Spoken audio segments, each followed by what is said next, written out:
gonna take you a little higher and higher. Hallelujah. Hey. Let me see you. Hey. Your love lifted me higher than I've ever been lifted before.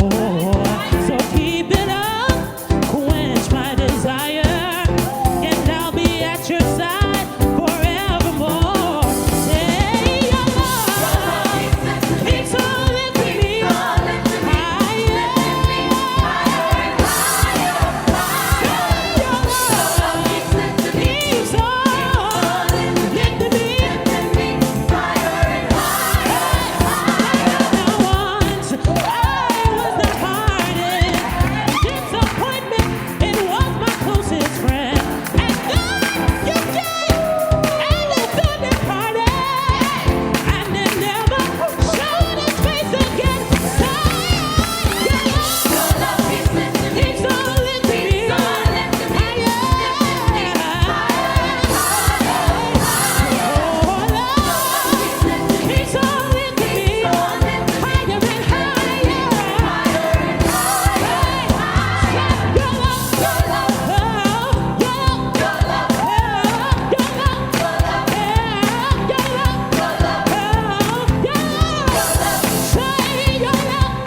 I'm a mother. I'm queer. I am an advocate. I am neurodivergent. I am a student. I am a Black woman. I am a connector of people. I'm multicultural. I'm a dancer. And I'm a philanthropist. I am a philanthropist. And I'm a philanthropist. I'm inspired to give because I can. You know, my mom really knew how to split un maruchan to feed 3 of us. And somehow, even though we knew it only could probably feed 3 of us, if someone else came, she made magic happen. Giving to a nonprofit or a community, that's kind of how I take it. We are giving to give voice to those who are often silenced and make impact in their communities. Let's learn together. Let's learn together. Let's learn together. My experience with collective giving in the past 3 years has been Joyful, loving. It's like a warm hug. It's been embracing. Collective giving has been an extension of my cultural heritage, and it's been life-altering. It's put me in contact with some remarkable women. It's been a journey that empowers me to continue to grow and rethink how I show up in the world and how I create a legacy built on giving back for generations. It's been a challenge going through a leadership transition. people feel overwhelmed with everything that is going on in their lives, and sometimes we forget how important this work is. Let's push forward together. Let's push forward together. Let's push forward together. The power of the giving circle is that it's like the sustainable thing that not only do you give, you can also get. It's just not a passive donation. One person could donate 100, but if you have 10 people, that can make it to 1,000. Individuals can achieve more when they're working together. Everyone can do something, even if you're a high schooler or any community member. And make decisions about how to use their resources for good. Giving circles are powerful because are the future of philanthropy. Giving circles are powerful because they're led by generous people who really want to get things done here and now. Giving circles are powerful because they change the world. Being able to give is just a way of being part of community, really. Is a recognition of my humanity and the humanity around me. We Give Summit. We Give Summit. We Give Summit. Vamos a celebrar. Let's celebrate. Let's celebrate.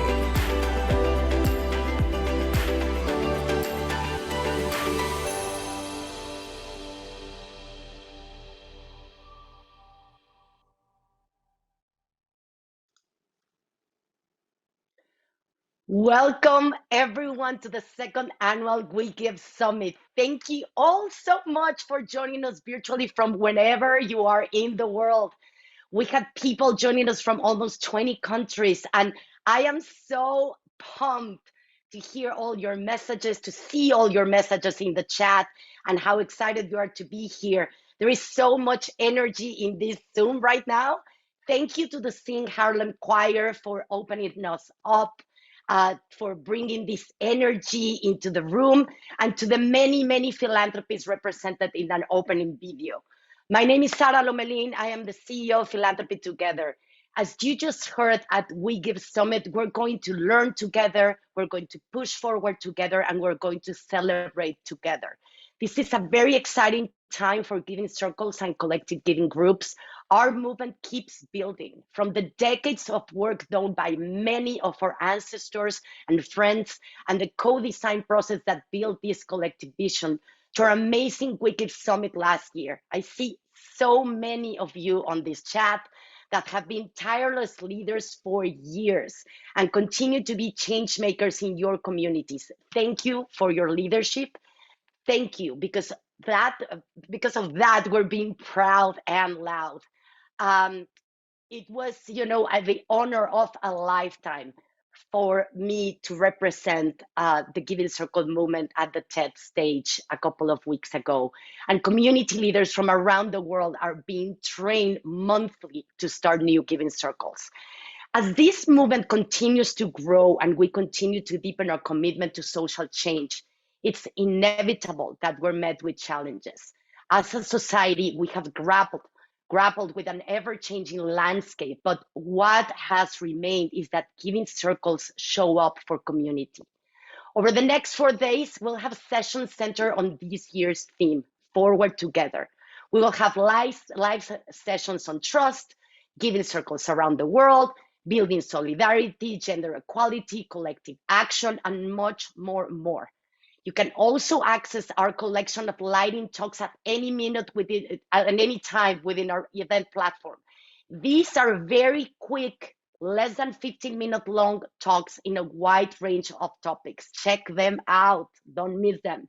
And beyond the learning, there are several opportunities to network and build connections with one another.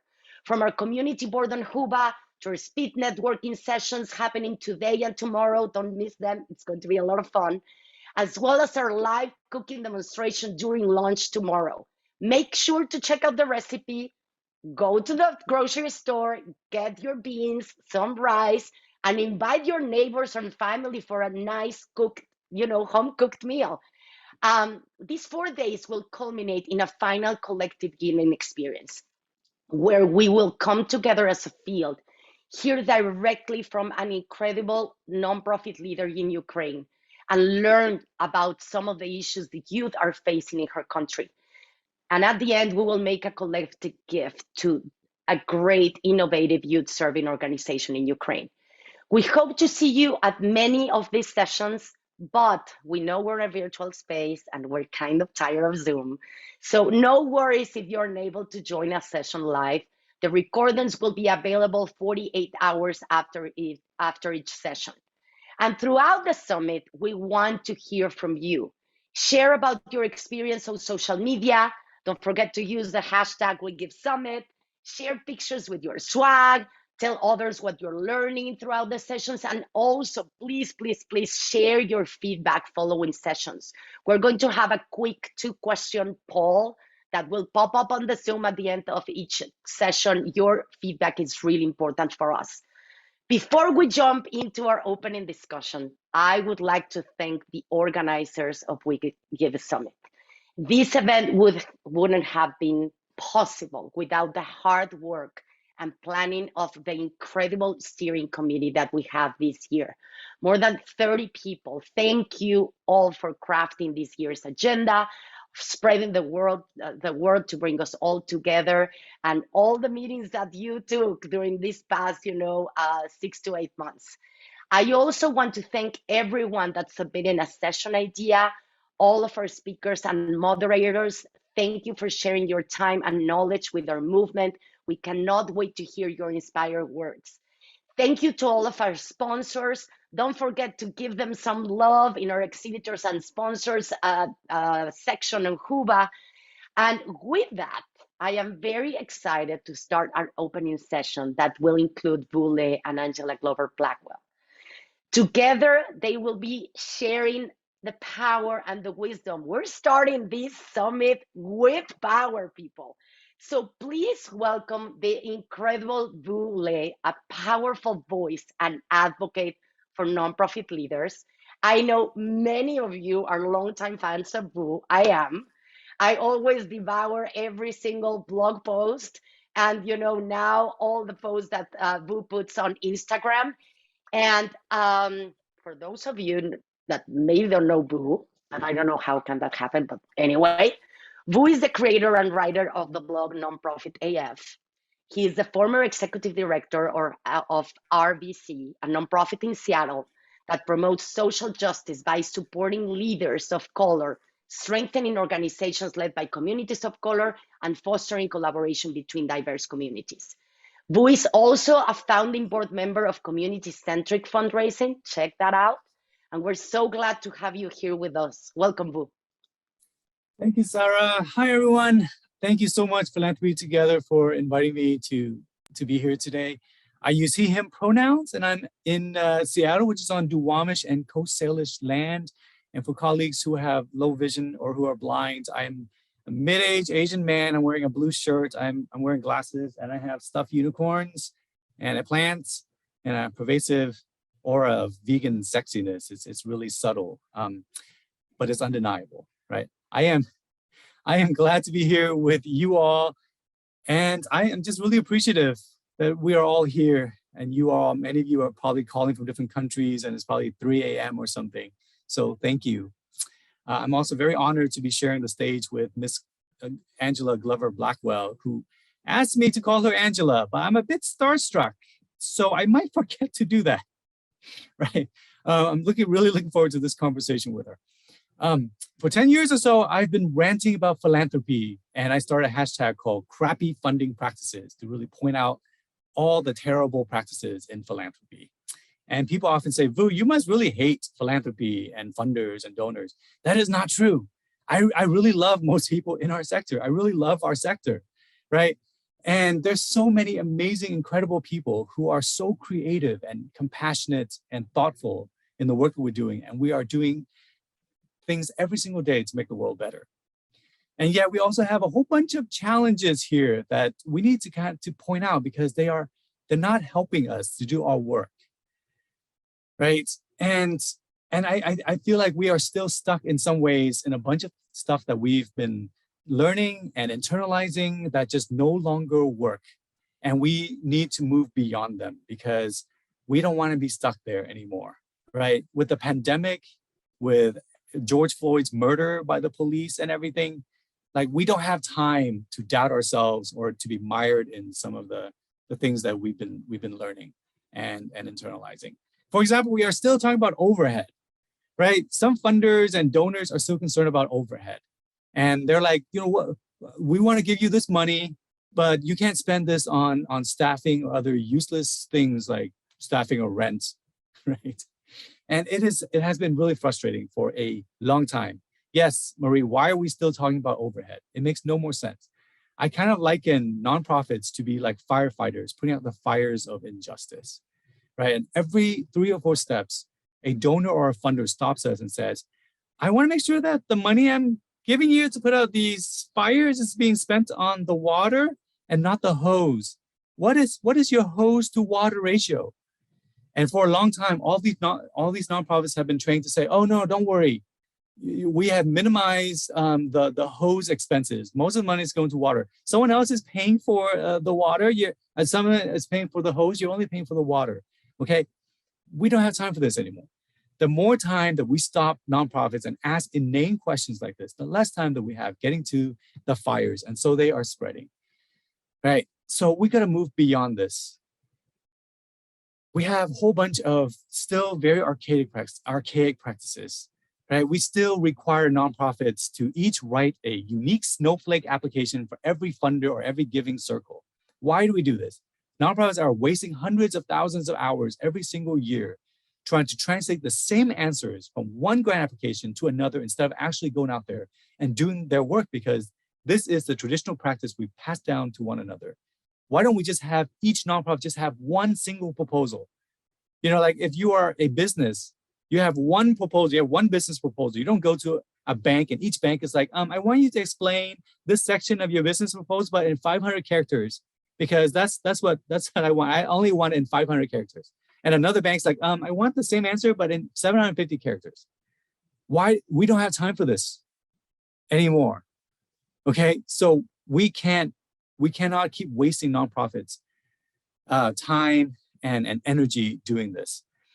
I think that you all as giving circles are a lot more flexible. And I don't want you to learn some of the terrible things that larger foundations have been passing down that you think are best practices. Like you think you must have a logic model, or this organization must do so-and-so things, right? Because that's what you learn from a foundation. We don't have to do any of that stuff right now, right? We've also been avoiding advocacy and political engagement and just responding to all these fires.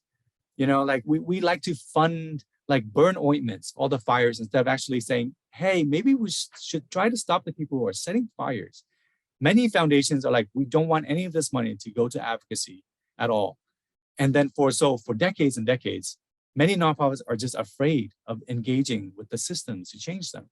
How can we possibly have an equitable world if we are not going to work on changing the systems that create the inequity in the first place, right? We've also been intellectualizing quite a bit. We love like thinking about stuff. We love sticky dots. We love white papers. We love just putting up easel paper and putting sticky dots on them and thinking that we're doing something effective, you know, looking at a logic model and a theory of change, and we're like, look at us, we're being so productive. Are we though? I don't know. I feel like over the past several years, we have been like, we're in like this Avengers movie. If this were like a Marvel movie, we're like the Avengers. You all are like the Avengers, okay? And Thanos is out there just snapping fingers and just like destroying so many communities and people. And philanthropy's response has not been what it needs to be. If the Avengers were philanthropists right now, all right, you know what will happen? Iron Man will be like, you know what? I'm just going to give up 5% of my wealth to fight Thanos because I'm saving 95% for future Thanoses. You know, like that's what I'm doing. I'm saving for the future. And Captain Marvel is like, you know what we should do? Start a 2-year commission who will write a white paper about who will be most affected by Thanos' actions. And then 2 years later, they release a white paper. It's like, guess what, everyone? It's women of color and people of color and disabled people who are most likely going to be affected by Thanos. And we're like, we know all this already. And then Doctor Strange is like, well, I want to fight Thanos, but I like, it's a little too political. Can we try to meet in the middle with Thanos? This is what philanthropy has been. And I don't want us to go there. I don't want you all to learn that. I don't want you to be the sort of Avengers who intellectualizes in the face of great inequity right now. All right, we have to move forward together towards a more equitable future. And we cannot do this by grounding ourselves in the same sort of inequitable, archaic practices that philanthropy has been using, right? You all are more flexible. And I have met so many people from brilliant giving circles who are just doing incredible work all the time. And we don't have to fall into the same sort of practices that we've been learning. It's time for us to unlearn some stuff. It's time for us to be bolder, to own our power, and to do some new stuff, and to shake some stuff, flip some tables over, all right? And I think we can move forward together towards a more equitable future that way. Thank you. Thank you, Boo. And I am, here laughing in the background and nodding in the background because what you're saying is so true. So true. We cannot be, doing things halfway. We need to go all in. So thank you for sharing this, your wisdom. And I look forward now to continue the conversation with our next speaker, Miss Angela Glover Blackwell, a Bay Area legend, and I think I would say a US legend. Angela Glover Blackwell serves as founder in residence at PolicyLink, the organization that she started in 1999 to advance racial and economic equity for all. Angela is also the host of the Radical Imagination podcast and is a professor of practice at the Goldman School of Public Policy of the University of California at Berkeley. Welcome, Angela. Thank you. It is such a pleasure to be here. And Vu, thank you so much. I just felt like I walked through an episode of This Is Your Life. And for those of you who don't know what that is, it used to be a television show in which people just kept coming on the screen talking about someone's life. You just absolutely describe what I have been doing for decades. It is so good to be here with all of you. And it's just taking me back to my own fundamentals. I grew up in a segregated St. Louis, Missouri in the 1950s and 60s. And part of it was legal segregation, part of it was a continuation of segregation after it was no longer legal. My experience, though, was so positive because it was a classic example of making lemonade out of lemons. The Black adults in the community did everything they could to create a rich environment in which the children felt that they were not just protected from the sting and burn of racism, because these adults tried so hard to do that, but they literally created scaffolding that allowed us to be able to climb up and reach toward our full potential. It was community at its best. And when I think about what you're doing in giving circles, it really is an extension of community, because the community that I grew up in, we were responsible for and responsible to each other.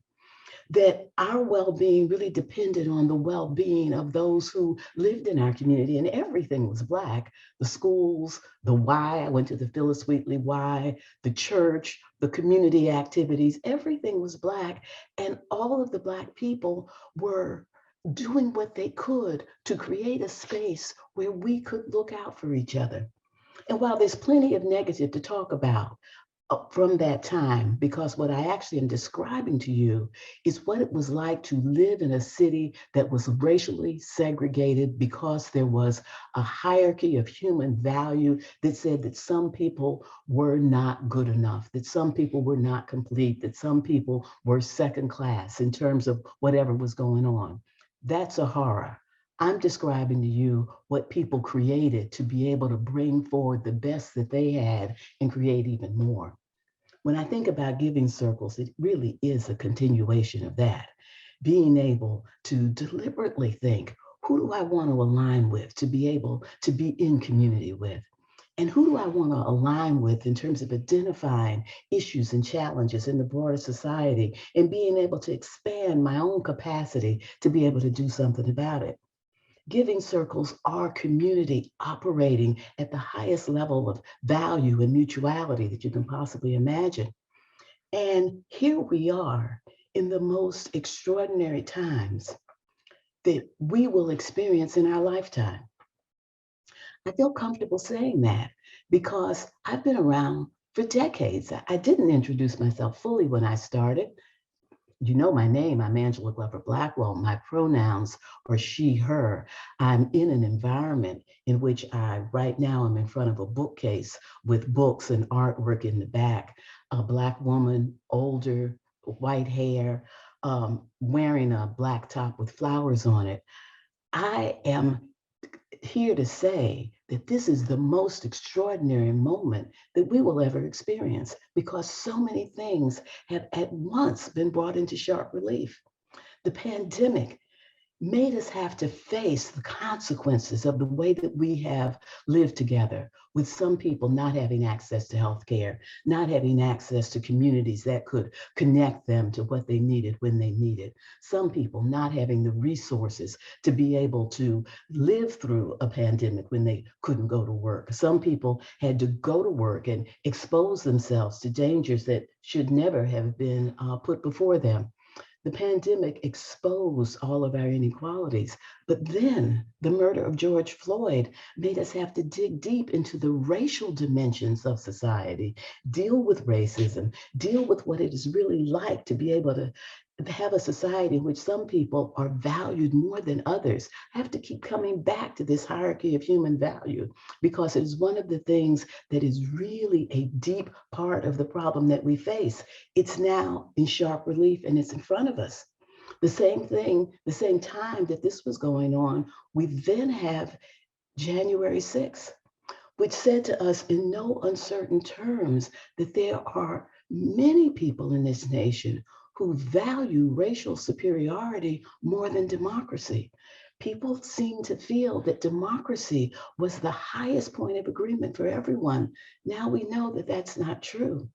And we also have had to face that the thing that we have had such pride in, our technological advances, our technological capacities can be a poison to our society if we don't pay attention to it. Social media, using technology in a way that has really been able to fuel and deepen and spread division. It comes about because we allow technology to run free without being responsive to our values. So in these times, there's one thing that we have to do, and that is face that we have to change. And the only way that change can happen is through solidarity, a solidarity that is transformational. Transformational solidarity is what we have to have, not transactional, which is what we're used to. You sign my petition, I'll show up to your march. You look at my paper and give me a plus on it, pass it on, lift it up, and I'll tell people about your conference. That's transactional solidarity. What we need is something more, where we move away from the lowest common denominator and we reach for the highest points of agreement, where we actually take the time to stop and do the thing that Bryan Stevenson says is so important, and that is get proximate. It's not enough to just see people over there who are suffering. We need to get proximate to that suffering. We need to understand what their lives are like. We need to understand the humanity, but we need to do something else. We have to see how our systems and our structures and our narratives and our values allow this kind of suffering to go on in our midst or across the globe. We need to really make sure that we're understanding that to solve problems, we have to understand power. We have to understand privilege. We have to understand how to build capacity. And all of that means we build capacity by investing in organizational strength. We build and invest in and increase and amplify power by being proximate and investing in the people who know what it is that needs to happen. These are the ways that we actually begin to make change through transformational solidarity. Solidarity that says, I'm not doing this for you. I am doing this for the universe. I am doing this for myself. I am doing this for all of us together. Because if some of us are poor, if some of us are oppressed, if some of us are hungry, we are not, as a humanity, doing what we should for all of us. Transformational solidarity at its core is about our sense of neutrality. This is the time for transformational solidarity. Thank you. Thank you so much. And I, share many of the comments in the chat that people were saying that they were in tears, that were nodding. And as Boo said, yes, we're starstruck, and you share so much truth. So thank you, Miss Angela, for your words. And I am so excited to bring both of you. And I'm sorry, people that know me know that I always cry. But I feel very passionate about the work that we can do, and that all the people that are listening to us can do and are doing already. So I want to start this conversation with the first question to you, Angela. You spoke about transformational solidarity. Can you talk more about how can we create unity across differences? What are you seeing? Are there inflection points or common conditions that compel people towards working collectively across differences? Yes, transformational solidarity begins by making a commitment of unity across difference. And I just want to talk about difference for a minute, because difference really is the thing that is so powerful.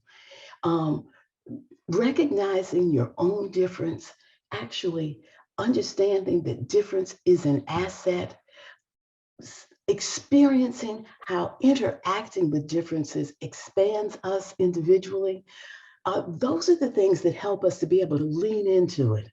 Too often, people think that acknowledging difference or interacting in a way that's different is a negative thing, but it really is a positive thing. I was saying to someone recently that it's interesting being a Black person in America, because especially when, like me, you're always having to interact with others. Either we're building coalitions or I'm trying to convince a group to do something, that I find that one of my assets is actually being comfortable not belonging. If you are a person that doesn't belong, I'll put it this way. If you don't belong any place, you're comfortable not belonging every place. And being comfortable not belonging every place causes you to listen differently, to find points of common interest, to try to see what is it here that I can lean into. That is a strength. And it is a strength that actually is needed right now, because when you think about democracy, a democracy that works in the context of difference is a democracy worth standing on the world stage being proud of. That's what we've got to conquer. And so when we talk about working across difference, the first thing is don't view it as a negative, view it as a positive.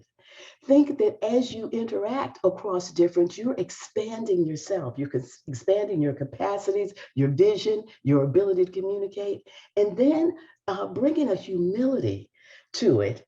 And that humility allows you to be able to learn, grow, find what I call those highest points of agreement. Thank you. Thank you so much. Boo, I am going to move now to you. On your blog, you often talk about power dynamics in philanthropy and the need for philanthropists to develop an equity mindset. Can you talk more about why we need to approach funding through this lens, and how can people in given circles do this? Yeah, thank you, Sarah. I think we have to acknowledge that so much of the inequity that we have is because of who is in power, right? Right now, it is mostly wealthy white men who are in power across every single system across the entire world, right?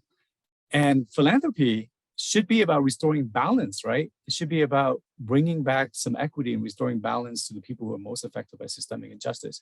But how can we possibly do that if philanthropy too is also led by mostly wealthy white men at this moment? It just mirrors the inequity in society. And I feel like so many foundations don't have that analysis. They don't look at their board of trustees and say, who are the people in power? It's mostly on our board or our family foundation.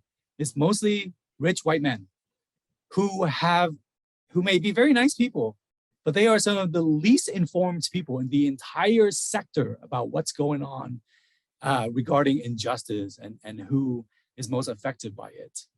So if we don't stop to acknowledge this, we don't stop to acknowledge how philanthropy came about which again was through a lot of inequity caused by wealthy white men, and who, you know, created systems and perpetuated systems like slavery and stolen indigenous land and worker exploitation and environmental degradation and tax avoidance, that a lot of wealth has been built on these things.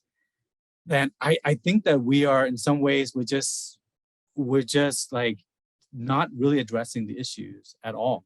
And in some ways, it's actually harmful because we become complacent, thinking that we're actually addressing inequity when what we're doing, it might be just conscience laundering for the inequities that exist. Thank you, Boo. Thank you. And actually, you know, when we think about why or how or, you know, the reason why so many giving circles got started in the first place, right? I saw some comments in the chat about Black philanthropy, you know, Latinx philanthropy, API philanthropy. A lot of giving circles got started because we are tired of the inequities in funding. So many giving circles are led by women. Why? Because, you know, the funding going to women and girls is dismal. Going to women and girls of color is even worse. Going to LGBT communities. So we are doing something about it. And I'm glad you two are sharing, you know, these ideas with everybody that is hearing us, because the last thing we want to do is to copy or make ours, you know, the bad practices of traditional philanthropy. Miss Angela, I'm going to go back to you. So working across differences often means, you know, working with people who don't automatically share our perspectives on important issues, especially on issues of identity, structural injustice. More and more we're polarized. So how do we stay connected without sacrificing our anti-racist positions or allowing other marginalized groups to be, you know, scapegoated? Oh my goodness, thank you for that really thoughtful question, because this comes up a lot. I'm interpreting the question as, how do we build partnerships and solidarity with organizations that may not be comfortable with our analysis of what's wrong? That we've got it exactly right. Boo got it exactly right. Many of us have figured it out, that at the core is this issue of racism. And it starts, just as was being said, with a nation that was built on genocide for the purpose of stealing land and human bondage for the purpose of slave labor. And in doing that, a narrative developed. I'm going to go back to this hierarchy of human value that made it okay because those people aren't really human. Or if they are, they're at such a low level of humanity that we don't have to respect it in the same way. So if you have that kind of analysis and you understand that we've got to deal with these issues of race if we're going to make sustainable progress, but then you're trying to build coalitions with people who don't believe that. And the first instinct is, well, just join us and we'll stop with our uncomfortable narrative about what's wrong. Just join us and we'll stop calling out race. Just come work with us and we'll just do a wink about the fact that ultimately we've got to deal with people who are Black and brown and indigenous, and that they are Black, brown, indigenous is fundamental to why we have the challenges that we have, but we're not going to talk about that. If we can't talk about it, we can't solve it. Therefore, I think that we have to just stop watering down our knowledge, our vision, and our message for the purpose of expanding our numbers. Let's expand our numbers organically, pulling people who are kind of there to give them the courage to be able to stand up and stand behind what they really feel. Reaching for people who want something different and helping them to understand you won't get anything different until we acknowledge our history, the challenge of who's being left behind, and the structural things that have to be changed to sustain it as our progress. And then there's some people who just are opposed. If people are just opposed, and in this instance, we know that a lot of people who are opposed are white, are often lower income, are middle class and white, and afraid that their lifestyle won't be maintained if we lean into the diversity that is the thing that defines us. What we have to do is make sure we keep them in mind as we work for change, because I believe the change that we want will benefit everyone. It will benefit everyone. If we have better working conditions, if we have a more authentic democracy, if we have communities that are safe, everyone will benefit from that. I am not going to water down the story of what we have to do to get people who are opposed on our side, but I'm going to work for what we want to achieve so that as we achieve it, they will see that this is good for everybody. Thank you. And you, as you said, right, the giving circles are operating in the highest level of values. And that is what we need to do, is lead with our values and lead with our why. Why are we part of this movement? Thank you. Boo, I'm going to move now to you. So you were talking in your remarks at the end that we need to unlearn a lot of things. So what do we need to unlearn and relearn to thrive in collective giving in the future? Yeah, I like to talk about the experiment that some researchers did, where they asked groups of kids to draw a fish. One group of kids that said, draw a fish, whatever kind of fish you want, be very creative. And a second group of kids that said, draw a fish, but here's an example of a fish that someone else drew as an example. But don't worry about that. Just draw whatever kind of fish you want. And what they discovered was that the kids who had never seen a drawing of a fish, they drew very creative fish drawings. And the ones who had seen the drawing of a fish, even though they only saw it for a split second, they drew fish that looked very similar to the drawing that they were given because it was anchored in their minds. And it was hard for them, even unconsciously, to move away from that fish drawing, that fish archetype. So I think that it's not just about what we need to learn. We can draw new things all the time, right?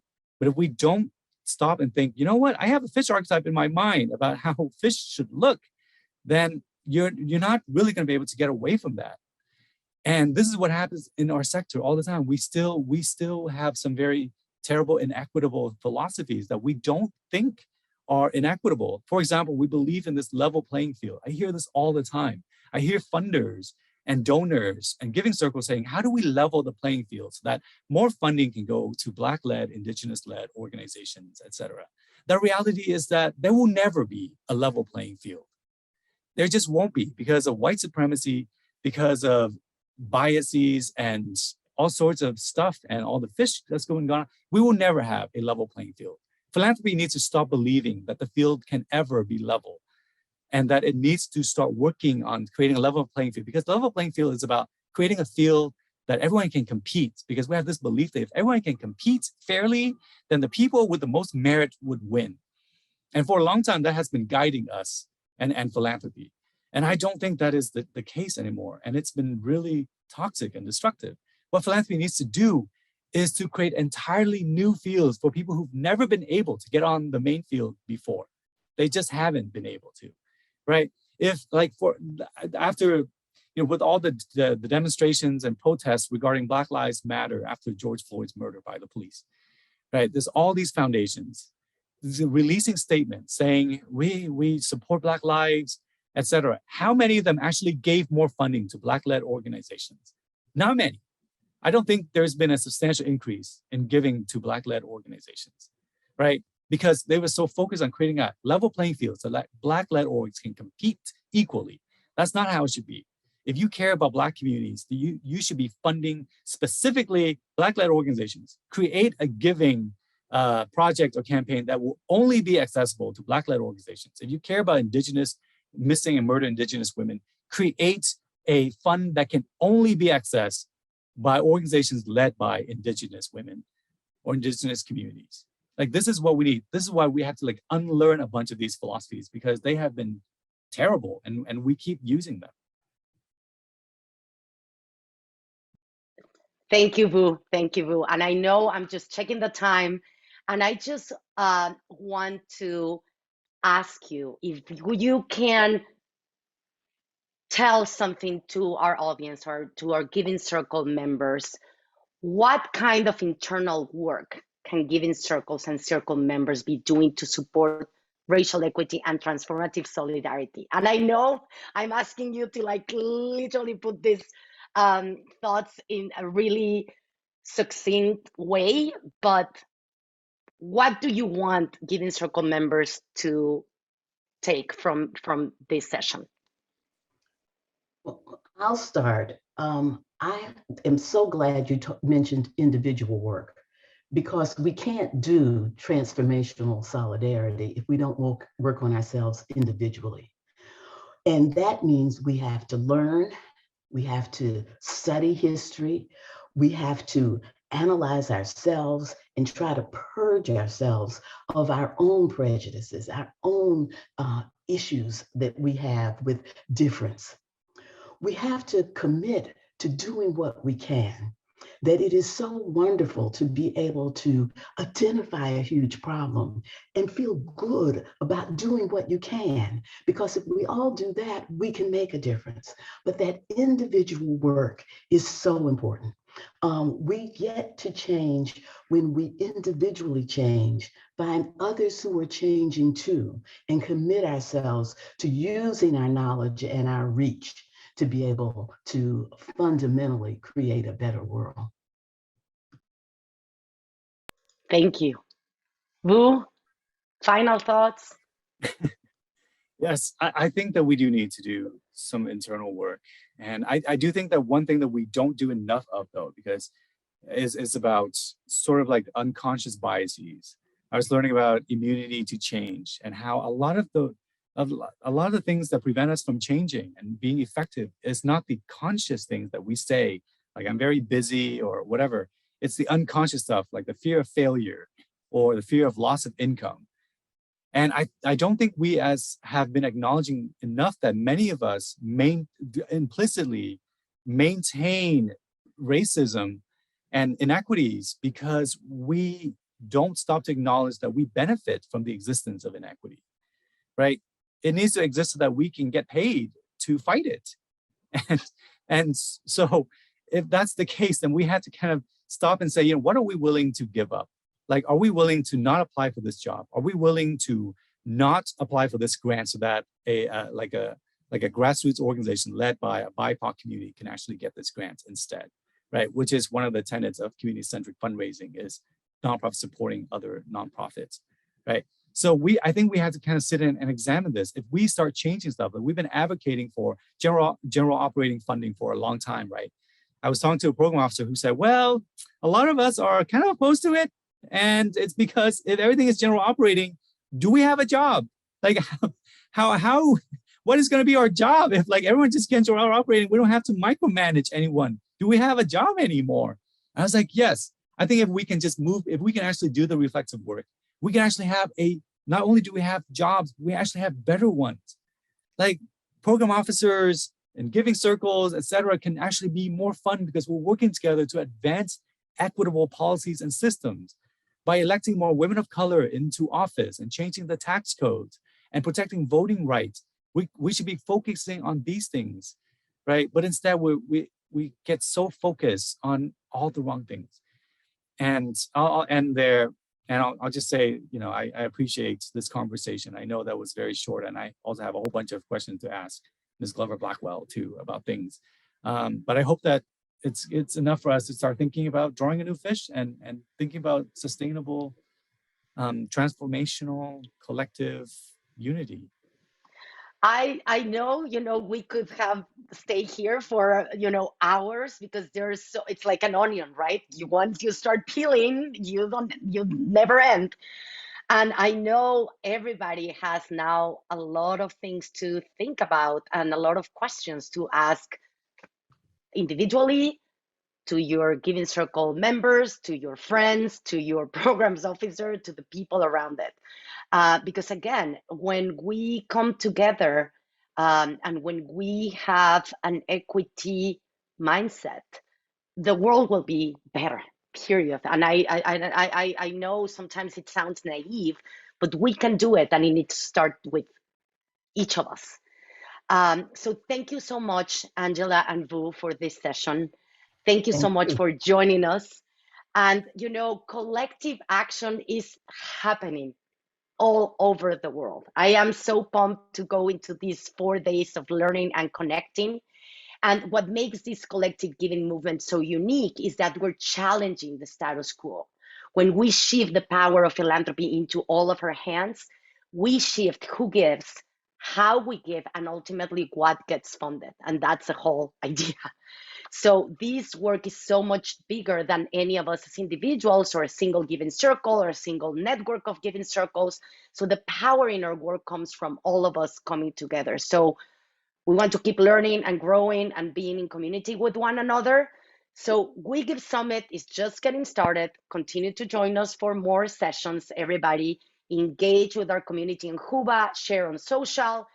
And before we wrap up, please remember to answer a 2-question poll before exiting this meeting. The poll just launched.